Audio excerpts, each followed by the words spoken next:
We have a question from the United Kingdom.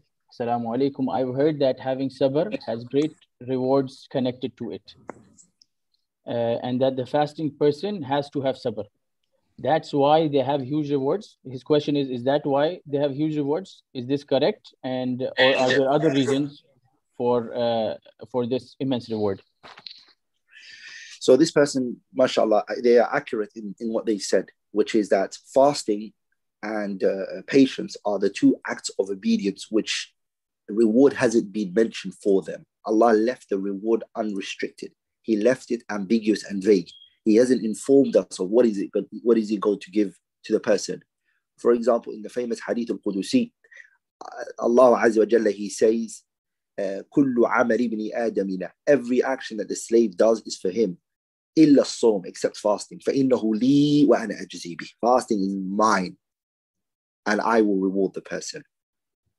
So then this is fasting. And then we have, on the other hand, we have patience.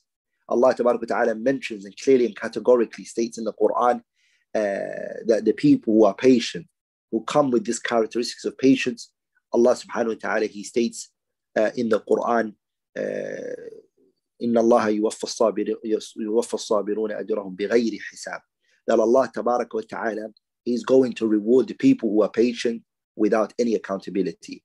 So the scholars, they mention that fasting, okay, sabr, patience, the way that it manifests and it shows patience is by fasting.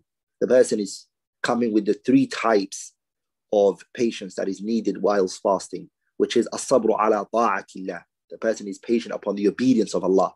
Second thing is as-sabru anil maharim. The person is patient from sinning.